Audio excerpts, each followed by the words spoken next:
بسم اللہ الرحمن الرحیم۔ جب ریاست نے بھی زمین کو ڈیجیٹل بنانا شروع کیا۔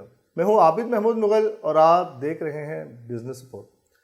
پراپ ٹیک کے سیریز میں یہ ہم تیسرا پروگرام کر رہے ہیں۔ پہلی کہانی میں ٹیکنالوجی کی ابتدا، دوسری کہانی میں مارکیٹ کے بدلتے ہوئے کرداروں کی، تو تیسری کہانی دراصل اس طاقت کے بارے میں ہے جو کسی بھی ملک میں زمین کے نظام کو اصل میں تبدیل کرتی ہے، یعنی ریاست۔ دنیا کے کسی بھی ملک میں زمین کا نظام صرف بازار کے ہاتھ میں نہیں ہوتا، اس کے پیچھے ریاستی اداروں، قوانین اور ریکارڈ کے وہ پیچیدہ ڈھانچے ہوتے ہیں جو صدیوں سے قائم ہوتے آئے ہیں۔ پاکستان میں بھی زمین کا نظام ایک طویل تاریخی سفر کا نتیجہ ہے جس کی جڑیں بر صغیر کے نو آبادیاتی دور تک جاتی ہیں۔ اس دور میں وہ نظام وجود میں آیا جسے عرف عام میں پٹواری سسٹم کہا جاتا ہے۔ اس نظام میں زمین کے ریکارڈ کو مقامی سطح پر ہاتھ سے لکھے رجسٹروں میں محفوظ کیا جاتا تھا۔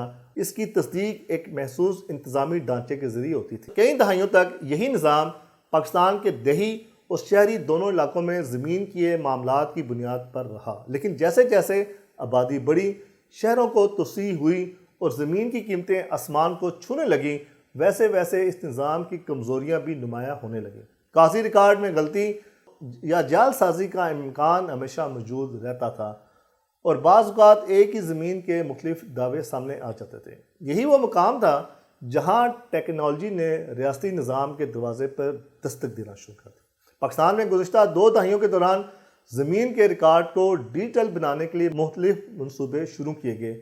ان میں سب سے بڑا منصوبہ پنجاب میں شروع ہوا جسے پنجاب لینڈ ریکارڈ اتھارٹی کے نام سے جانا جاتا ہے۔ اس ادارے نے زمین کے روایتی کاغذی ریکارڈ کو ڈیجیٹل ڈیٹا بیس میں منتقل کرنے کا عمل شروع کیا اور صوبے بھر میں لینڈ ریکارڈ سینٹرز قائم کیے گئے جہاں شہری اپنے زمین کے ریکارڈ کی تصدیق حاصل کر سکتے ہیں۔ یہ تبدیلی صرف ایک انتظامی اصلاح نہیں تھی بلکہ پراپ ٹیک کے لیے بنیادی ڈھانچہ فراہم کرنے والی پیش رفت بھی تھی، کیونکہ جب تک زمین کا ریکارڈ ڈیجیٹل نہ ہوا اس وقت تک پراپرٹی کی مکمل ڈیجیٹل معیشت قائم نہیں ہو سکتی۔ اسی طرح دوسرے صوبوں میں بھی مختلف اقدامات کیے گئے اور شہری ترقیاتی اداروں نے آن لائن سروسز متعارف کروانا شروع کی۔ مثال کے طور پر اسلام آباد میں کیپٹل ڈیولپمنٹ اتھارٹی نے بھی کئی خدمات کو ڈیجیٹل پلیٹ فارم پر منتقل کرنا شروع کیا تاکہ شہری پراپرٹی سے متعلق معلومات آن لائن حاصل کر سکیں۔ یہ اقدامات بظاہر انتظامی اصلاحات ہیں، لیکن اگر انہیں وسیع تناظر میں دیکھا جائے تو یہ پراپ ٹیک کے اگلے مرحلے کی بنیاد بن سکتے ہیں، کیونکہ جب ریاستی ریکارڈ، مارکیٹ ڈیٹا اور ڈیجیٹل سرمایہ کاری پلیٹ فارم ایک دوسرے سے جڑ جاتے ہیں تو یہ ایک مکمل digital real estate ecosystem وجود میں آ سکتا ہے۔ اس تبدیلی کے ساتھ ایک اور شعبہ بھی پراپ ٹیک کے ساتھ جڑنے لگا ہے، وہ ہے بینکنگ اور مالیاتی ادارے۔ پاکستان میں روایتی طور پر بینکوں کا ریئل اسٹیٹ میں کردار محدود رہا ہے، خاص طور پر رہائشی قرضوں کے شعبے میں، لیکن حالیہ برسوں میں مالیاتی اداروں نے بھی ڈیجیٹل پلیٹ فارم کے تعاون کے ساتھ نئے طریقے تلاش کرنا شروع کیے ہیں۔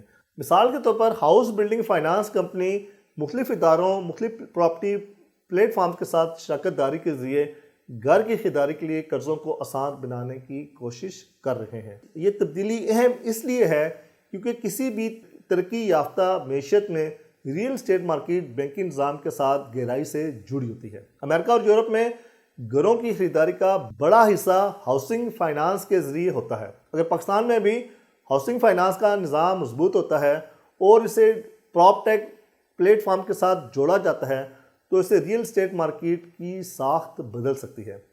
پراپ ٹیک کے مستقبل کی ایک اور لیکن دلچسپ سمت بھی ہے جس کے بارے میں ابھی بہت کم بات کی جاتی ہے، اور وہ ہے ڈیجیٹل پراپرٹی ایکسچینج۔ دنیا کے کچھ حصوں میں ایسے تجربات شروع ہو چکے ہیں جہاں پراپرٹی کو مالیاتی اثاثوں کی طرح خریدا اور فروخت کیا جا سکتا ہے۔ اس تصور میں ایک عمارت یا زمین کو حصوں میں تقسیم کر کے سرمایہ کاروں کو فروخت کیا جاتا ہے، اور ان حصوں کی خرید و فروخت ایک ڈیجیٹل مارکیٹ پلیس پر ہوتی ہے۔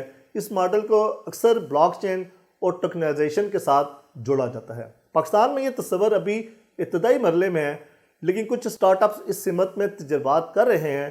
مثال کے طور پر ڈاؤ پراپ ٹیک ایسے ماڈلز پر تحقیق کر رہا ہے